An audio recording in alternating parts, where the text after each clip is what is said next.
All right, we are here with Croydon Christensen, state champion basketball player with the Davis Darts, senior team captain. Croydon, take me through this last year and what does it feel like to be a state champion? So it's honestly just surreal. Like it's like insane to like think about this time last year. We all got together with Coach Sims. All of us then juniors and now seniors got together and started planning out like what our path is going to be for the next coming year. So we got together, figured out some like game plan, as in like games we're going to play, tournaments we're going to do, in state, out of state, practice schedule here at the school, after school, before school, all that kind of stuff. And it's crazy to think back on like all that hard work that we've been putting through for months and months, all throughout the summer, all through fall, pre-season, in season, and now obviously we're done. So what a way to end it, 6A state champ. That is so awesome. Did you know at this time last year that you had a chance to be state champion, or was there a moment during the season where you realized this could be something special? So for me personally, I've been waiting for this year, my senior year, for a long time. I don't know why, but I think it was all the way back when I was a freshman, like watching Henry and them and thinking, like looking at all the kids around me, all the guys that are now seniors with me. It's like, we have a real good shot. And I'm like, okay, we have a good shot. And like as the years went on, we got Trayden Bessinger and then Bowie Spur. I'm like, oh, our shot is just getting better and better. And by our first game in just like preseason in the fall, I'm like, oh yeah, we have a really good chance at doing this. That's so cool to see it all happen that way. So talk to me about what you were doing as a kid growing up in sports. How did basketball become a major part of your life? Were there other sports kind of mingled in there? So growing up, major sports family. My mom played basketball, my dad played basketball, both in high school. My mom went and played basketball in college. So sports have always been in my life, and my mom and dad always like were really focused on like, hey, you gotta do something, play some sports, figure out what you love and what you want to do. So always grew up doing that. I played all four major sports: soccer, basketball, baseball, football. I loved all of them, but I kind of fell in love with baseball and basketball in particular. I really love the team chemistry with basketball. I really love playing, running, and just being super active. I love baseball because it's a way to like lay back, so you're not doing both, like super hard both ways, and kind of like lay back a little bit and relax. But it's still super fun. Like you go on amazing tournaments, amazing trips, amazing friends. And it's just amazing. And to have two parents that are just so inspirational and are always pushing me to be better, giving me the tips, and always being there for me was just awesome. Did you get your height early? Have you always been super tall, or did that come later? Oh yeah, it was definitely. I was always been really tall, but I was never really filled out per se. My dad was a lot more filled out. I kind of got my mom's genes, just kind of tall, a little skinnier. So I grew up always tall, but I always thought like I would probably grow and then stop. But I just kind of kept growing all the way up until my senior year. I've kind of stopped now, but I've always been on the taller side. When would you say, both with baseball and basketball, we can talk about this, but growing up, like I've got my son here, he's 9 years old, and baseball and basketball are kind of fun things. We go and we hang out with friends. At what point did you kind of flip that switch to be like, I want to be serious about this. I want to take it even more seriously than just going and playing with friends? I always knew I wanted to play high school sports, and I don't think there's really a set age to really dig into it, Like I know Bennett Wright started basketball a lot later than a lot of us, and he's an amazing player that comes in and hits shots, is an amazing baller, and he does wonders for our team. And he started 4 or 5 years after like me, Coleman, and Breiker. So there's no really a set age that sets everyone apart. It's just how hard you work in that time you are given. The harder you work, the better you're going to be. What were some of your coaches growing up, both sports? Were there certain coaches that kind of helped get you to where you are? So I always grew up with my dad as kind of never head coach, but always on the side, as assistant coach, and he's always pushing me. And he's looking out for all the other players, but he always obviously was focused on me to get me better, pushing me harder. I remember Bantam League with Coach Sims. That's like for the super young kids all the way down to like 7th grade. I remember getting on that team with a bunch of kids all my age, like you have Coleman, Breiker, and all of them. And Coach Sims would come coach us, and that was awesome. He'd come practice after school. We'd get to watch the older guys before us come practice. It was really awesome. So Coach Sims has been in my life for 7 or 8 years, honestly. It's been a long time. I've been around him forever. Obviously, my dad has been there every step of the way. Brecker Kauser's dad, Gary, I played on his comp team all growing up, and that was awesome. So I'm already acquainted with like Brecker and like his family and like kind of like that general area. And Gary did pull a lot of like his stuff from what Coach Sims does here at Davis. So that really helps in the basketball area. Were you ever like intimidated to have the varsity head coach as your Bantam League head coach? Was that a little intimidating at first, or did you just kind of get used to it and no big deal? I mean, at first, obviously, it's always kind of tough. I mean, he's an intense guy. He loves the game. He's probably one of the most passionate people I've ever been around in the basketball world. Like, I don't think anyone works harder than him. So at first, it was kind of, you're kind of like, don't mess up, kind of play a little reserved. But I mean, as time goes on, he's like pushing you, like really, really pushing you to do your best and kind of get out of your comfort zone. So he's amazing with that. And he really works well with the younger kids. He knows when to like tone it back and when to like get going to like light a fire under the boys. Yeah. Take me through what you remember about tryouts coming into high school. What was that experience like for you coming up? Obviously, you were familiar with the coach, but what was that tryout experience like? So it was honestly surreal. So my freshman year, I was one of the few that got asked up to come play as a freshman on the sophomore team. And I remember walking in and, I have all these older guys that have all been around Coach Sims a lot more. Obviously, they've had classes with him, they're in the school around him doing more workouts than I am. So it's kind of like, am I really good enough? Do I really deserve to be here? Like, how do I fit in this basketball team? Like, what's my role?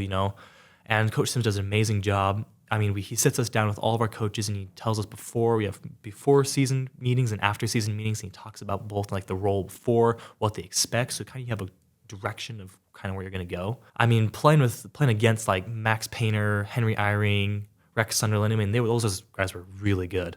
They were a really good team and they were with some really skilled athletes. That's awesome. Take me through that conversation around kind of what your role would be. Let's go back a year, right? So we're coming into your senior year.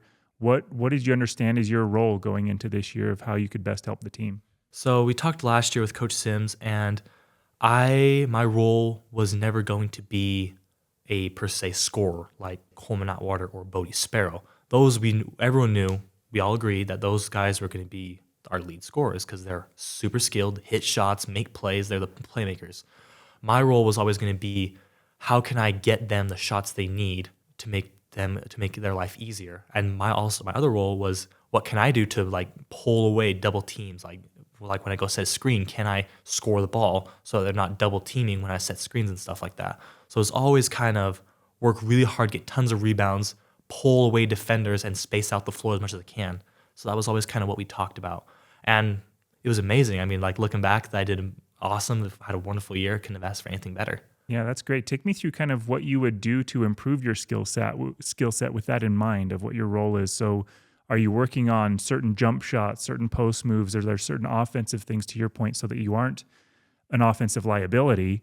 What does that look like? And then there's the other skill development that you're working on outside of the offensive side of things. Does that make sense? Like, Are you just going and jacking up threes as you practice, or what does that look like? So for me personally, going into my senior year, I'm like, okay, I kind of want to model my game after like Max Painter from my freshman year. He was a really strong kid, got tons of rebounds, was fast, and that's kind of what I wanted to model my game after. So I got in the weight room, lifting hard, heavy, putting on a little bit of weight, getting stronger, faster, so I could move more, run the floor, space it out more, have more strength, so I can get those tough rebounds. Because I knew I was going to play these 6'9" guys like a Harriman, two of them, and the latent guys like Josh Checkett's a really big, strong guy. And obviously I'm not super tall for playing the center, so I had to find other advantages, and strength and finesse was always going to be what I had over them. So I would work on strength, and I'd work on finessing moves that I could pump fake and get around guys so I could get those easier shots and drawing the foul. So it puts those other big guys in a tough situation, so they're not able to foul me, or they have to play a little more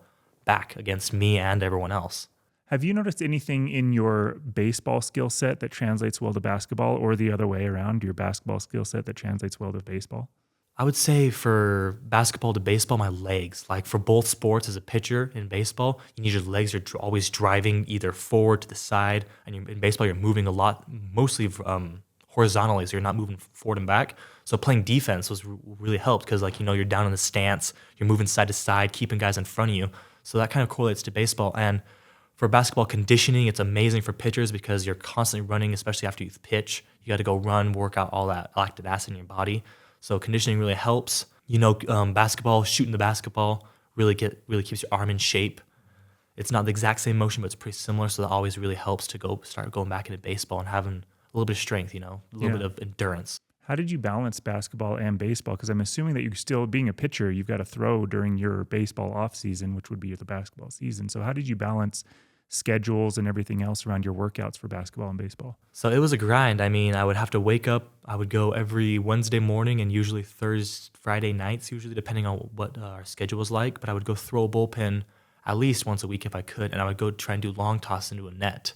So that was kind of tough, either before practice, before school, which kind of was hard because it's cold. You don't really want to be up, or after, and you're really tired after. Like you had a hard day practice, tons of film, especially towards the end of the season. Well, Fridays are game days, right? Yeah. So you're going out for games? Yeah. So it's like, hey, I got to lock in, but hey, I got to do both. I have to be just as good in both of them. I have to put in just as much time to work just as hard in both. I can't be laxed on one versus laxed on the other. It's full go all the time if you want to play at a high level. Yeah.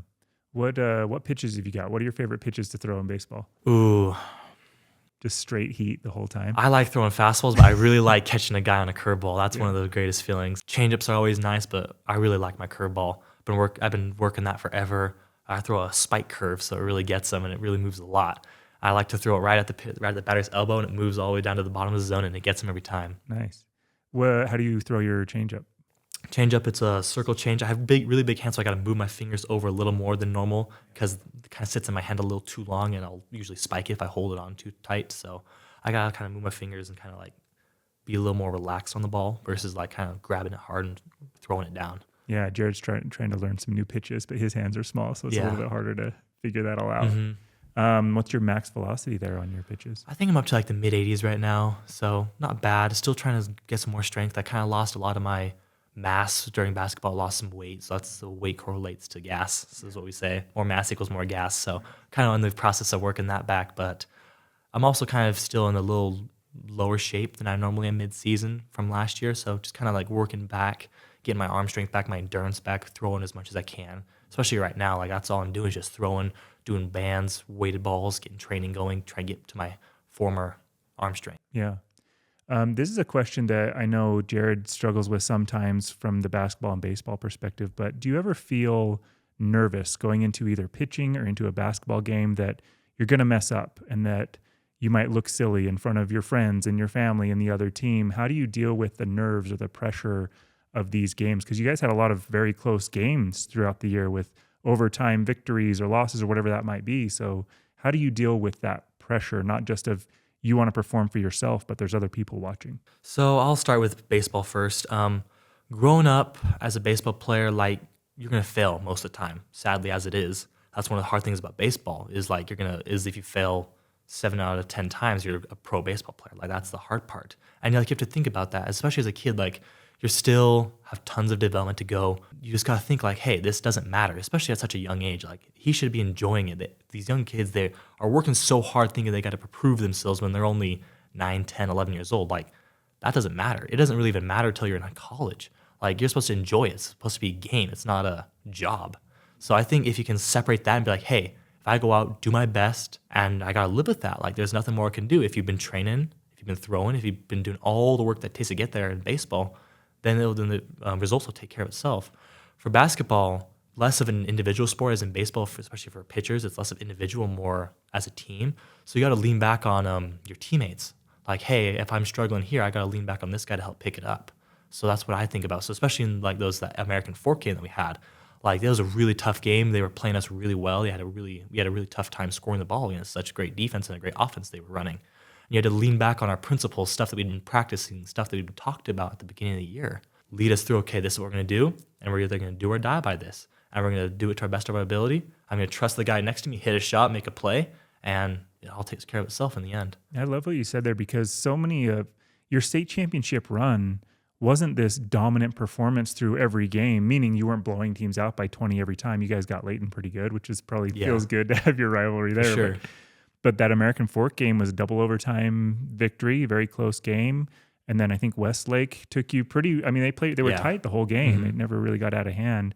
And then the Harriman game was close the entire game up until the last few minutes. Yeah. So that was a lot of pressure-packed moments, which was really cool to see you guys kind of come through and win that way. Take me through your teammates here on the basketball court. So you've played with them a long time. What do you admire most about your teammates? Man, I just love how great of people they are. I mean, they're so fun to be around. Like, you get on those teams sometimes where you don't love everyone, and you kind of like, there's always that one kid that's kind of like, space yourself out from. That's not how this team was. I mean, we were friends from top to bottom, seniors to freshmen. I mean, I love every single one of them. I love being around them in basketball and outside basketball. I mean, I still talk to them in the halls. I still text them, Like, it's just amazing. And I think that's what really matters. Like, I'm going to look back and think about all the friends I made along the way, all the players, all the hard work we put in together as a team.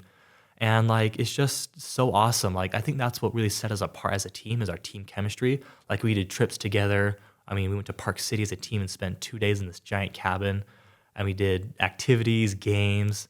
And it's just, I think that's really what set us apart was our team chemistry from top to bottom. Sims really focused on being inclusive this year with everyone from top to bottom. Because years past, he's kind of separated juniors and seniors and sophomores and freshmen simply because there's not enough practice time. But this year he was like, we're all together. That's how it's going to be. I want these younger guys to be just as involved as the older guys. I think that's really what helped us fall back on trust and our ability to play as a team, trusting everyone all the way down. The guys that get up and cheer as hard as they can all the time, be there every practice game, everything. And, it's hard. I've been in that same position as the freshmen, sophomores, playing their game and sitting and watching JV and varsity. I mean, that's your whole day. That's from 2 o'clock all the way to 9 o'clock. Like, that's tough. I don't think they would change it for the world. I mean, it was awesome. I mean, we won. We're a great team, and then they're just going to look back and say, I admire these guys. I want to be just like them, and it's going to create an even better culture for years to follow. Yeah, and it's cool because for the rest of this school's existence, you guys, I mean, we all those trophy cases down there, you guys are part of that. So that's super sweet. We actually have a question from Instagram that I think applies here. Who was the best defender in practice? Man, that's a tough one. I'm not going to tell the name because we're going to see if you can guess who asked this. Let's see. The best defender. I mean, we worked on defense a lot. I mean, that was kind of that's our identity as Davis High. We are a great defensive team. I would say Bodie. I mean, he worked so hard. He was on the floor every practice without any doubt. He was diving for balls, making amazing plays, taking it the other way. And you saw that in the games. And he was getting steals half court, taking it for layups and dunks. Like, that's what we need. That's a player right there. And he just was relentless. Like, he was like a little pit bull. He's had that football mentality, just go get it at all cost. Yeah. Ian Vinberg was the one who asked that. I could definitely see him saying that. He was good. Who is your favorite sophomore besides Ian? I'm not going to pick favorites. I love every single one of them. I mean, they were all amazing. That was asked by Corbin Brown. Who is your favorite bullpen buddy? Man, I got 3 of them. I got Spencer Cannon, Jake Crowley, and Sam Sevi. I mean, those guys, I've been with them since I was a freshman. They're just so fun to be around. So all of us kind of go mess around out in the bullpen, warming up together. I would say probably Spencer. He's been around the longest, kind of always been in that same like area, like kind of a mid-relief closer, same as me. So they're always always together, going down, lifting, and all that kind of stuff. He's the one who asked the question. So. Yeah. Way to be. Take me through what you are as a person outside of sports. What do you like to do that isn't basketball and baseball? So I'm a really outdoors person. I grew up going up camping all the time with my grandparents. They have a property up in the UNS, so I was really outdoors, hiking, hunting, fishing. I mean, I've done it all. I'm also more of a homebody. Like, I like to, if I'm not training or practicing, I'm at home or relaxing because, like, it's the only time I get to do it. I enjoy reading, especially recently, motivational books, all kinds of stuff, just kind of like. Your favorite book right now? Favorite book. My favorite book of all time is probably The Count of Monte Cristo. Read that my sophomore year. Long book, really good. Yeah. I highly recommend it. Right now, I'm reading the Fourth Wing series. Super good series. I highly recommend it. That's awesome. Yeah. Count of Monte Cristo is one of my favorite books of all time too, and the movie. Yeah. That's sweet. Let me ask you this. So what are your future plans here? So let's fast forward 5-6 years from now. What are you doing? What does life look like? So I'm going to college. I'm going to the medical field once I finish all my schooling. Going to be a dermatologist. So I got a lot of schooling ahead of me. I'm hoping to be able to stay pretty close. I have my sister's a sophomore this year playing softball, basketball. So I kind of want to stay pretty close. I want to watch them. My little brother is a 7th grader, and he's playing sports. He's busy. And like, I don't want to miss out on that phase of their lives. Like, my little sister's starting to dance and she's getting going competitively. Like, they just went down to St. George. So like, I kind of want to be there for that. Like, I just love my siblings. I want to be around them as much as I can. I don't want to go off too far where I'm kind of cut out from that, especially for long periods of time. So have you committed anywhere for college yet? No, I've been accepted to a couple colleges for just academics wise, got tons of academic scholarships, but Yeah. Yeah. Well, you got options. That's sweet. How many siblings do you have? Are you the oldest? I'm the oldest of 5. I have a sister, she's a sophomore, a brother in junior high, a sister in just grade school, and then a little brother in kindergarten. Wow. It's a lot of responsibility for you Yeah. to be the oldest. Take me through that as well, because you're also team captain. So what is that role like for you on again, state championship winning basketball team? What does that team captain role look like for you? So team captain role, I mean, I just want to set a great example, especially in culture. Like I kind of talked about that before. Culture is a big deal. Like as inclusive as you are, it makes everything better for everyone, you know? And I want to be that really good example, especially for my siblings, that, hey, this is how it should be done. This is the best way to do it. It obviously works. And to be the best person you can be every single day is really what it means. And being a team captain really lets you kind of go out there and do that, kind of represent yourself and your team as more than you, and go out and just do your best. And yeah. Yeah. How did you balance all of the opinions and the voices that come into you, so that you've got both yourself, you've got social media telling you who you should be, you've got coaches, assistant coaches, other players, you got your fans and your students, your parents, all these people telling you who you should be as a basketball player and a baseball player? How do you filter through all of those voices to be the role that you have, to be that captain, to be in that kind of sports light during your high school experience? Yeah. So for me, I kind of really, really filtered everything outside of the team. So I didn't use social media much. Like I don't follow any like those slanderous accounts that that are out there. I kind of just stayed away as much as I could. I really focused on what the team needs and what my teammates are asking of me. What everything outside of that doesn't matter. Like what your mom says, yeah, it's helpful, and like, hey, she's looking out for you. But at the end of the day, you're doing this for your team. You're doing it for everyone else. And if you do exactly what they want you to do, then you're gonna have no problems with anything. And it's gonna be that's all that matters is their opinions, because they're the ones working with you. I mean, if some dude in the stands was working as hard as we were, practicing, putting all the hours, then okay, he has an opinion. But the only opinion that matters is the coaches and the players, because they're the ones that are there devoting the time, the effort, just like you. And then that gives them the right to have an opinion. So I just really filter out everything else and really focus on what the team wants, what my coaches are asking of me, and how I can play to my best ability and give everything I have every day. That's awesome. Take me through, do you have any game day traditions, both as a team and then individually? I don't have one, but I know Coleman Outlier has one. He gets a Wendy's burger before every game. All right. And that's without fail. And he usually eats half of it and then leaves it. So I don't know why, but that's one of his traditions. For me, I just every day is just another game. Like I walk in, I write in Coach Sims got us this 2-minute mindsetology book this year. And it kind of like has a couple questions that asks you, and it kind of like you like describe them. Like one of them is, what is going to be one of your physical focuses this year or this game, for example? And it's like, okay, if you take game plans, like, all right, so mine would be like, I'm guarding this guy. I got to focus on what he does to try and score on me, or what his tendencies are. So that's kind of like a physical focus for me, or like play good D, get rebounds. So that's kind of what I do. So I always like writing in that a lot. I have it still. It's like has tons of entries of all of our games as practices too. We always have a team prayer, and we always like rotate around of like who's doing it. So that's always really nice. Obviously, just defend the tradition, And like after games, we always go and do our little Dear Old Davis High School dance in front of the mob. That's always the tradition that we do. Do you have do you do shirt and ties? Do you do sweats? Does it kind of change depending on home and away? What does that look like? So home games, we'll usually do shirt and tie. Sims is very particular about no sandals, has to be like church shoes. You have to look really nice, tucked in, everything. He's very professional, and obviously that's how it should be. Like you're there representing more than just yourself. You're there representing your school and your community. Sims really talks about that. Like you're not just you. When you walk out there, you're wearing Davis. It doesn't say your last name or your name. Like you're out there representing more. And if you look to par, play to par. I'm actually wearing our away fit. This is our Coach Sims. We do a lot of fundraising, so he was able to get us all tech gear this year, which is awesome. And we usually rotate between tech gear and shirt and tie. Nice. What's on your game day playlist of music? Game day playlist, man. Usually kind of rap. Like I really like Kendrick Lamar, especially his new albums. What else do I like? I also like Drake, and I also like SZA. So I have a couple of playlists like that. Just something to kind of get me going. But then more towards the game, I'll kind of tone it back and do a little more relaxed to kind of like calm myself down. Because like obviously before every game, you're going to be a little amped up, especially if you've been listening to crazy music on the drive over, been sitting there waiting, kind of getting amped up, like anticipation. So I always like to tone it back, get some like slower music, kind of like relax a little bit, like, okay, here we go. So what are your go-to basketball shoes? What are your favorite basketball shoes? Let's see. This year, my practice shoes were John Morant ones. They were orange and green, mismatched color shoes. So those are practice. I really liked them. They really fit my feet well. My game shoes were Kobe 8s.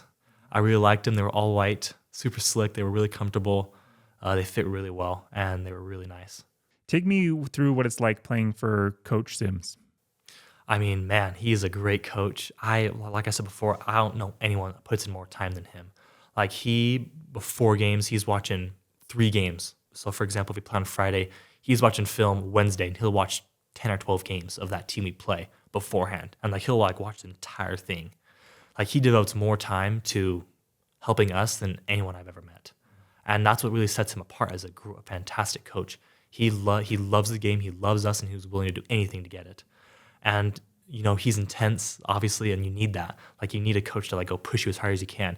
He has high expectations for us, which is awesome. Like you have to perform to your highest ability, and he's going to make you do it. I love for practices, some days he'll be more relaxed, and some days he's going to come in rearing to go. And he talks about, he's like, I'm going to come in and I'm going to challenge you. Like he's like, I don't want you guys getting comfortable. If you get comfortable, you get punched in the face. That's kind of one of his quotes he says. If you get comfortable, you're going to get punched in the face. You better go out swinging the first punch. So he comes in and he's going to swing that first punch at us, and he's going to make us go.